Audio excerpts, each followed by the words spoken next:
Every morning, these tiny birds visit my garden, hopping from branch to branch and sipping nectar from my fresh blooms. Moments like this remind me how every life in the garden depends on the right care and nourishment, just like my Vanda orchids.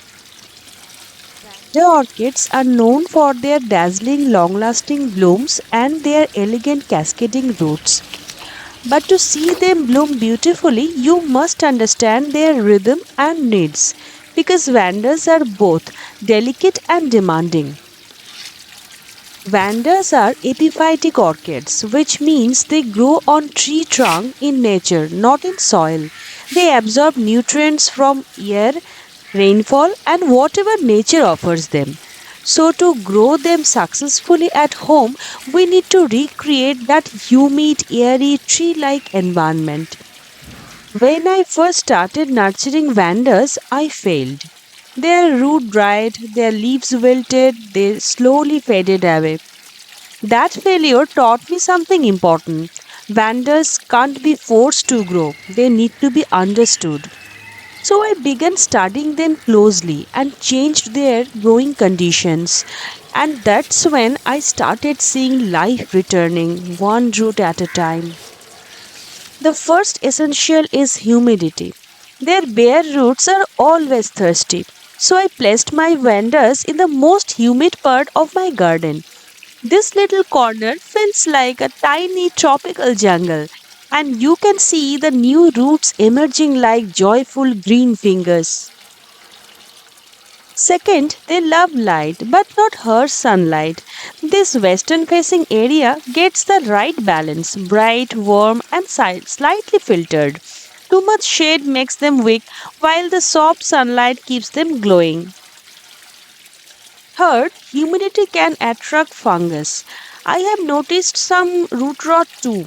So I keep an eye on roots and avoid constant contact with wet soil. A light fungicide spray once in a week helps keep them safe. Now let's talk a bit about feeding and protection. Something every orchid grower should know. Vandas are heavy feeder. I use 1 ml of NPK per liter of water sprayed once a week on root and leaves. For micronutrients, I use 2 ml of seaweed extract per liter, usually in the alternate week. They also need extra vigilance against fungal infection since they love humidity. Once a week, I spray a mild fungicide solution about 1 gram per liter of water. If I notice pest activity like tiny mites or mealybug, I use a gentle neem oil solution 5 ml neem oil plus 1 liter water with a few drop of liquid soap as a natural pesticide.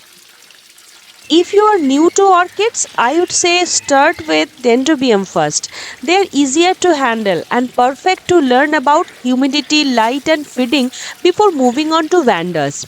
In fact, my next video will be all about Dendrobium orchids, their care, feeding, and blooming tips. So, stay tuned if you'd like to start your orchid journey with them.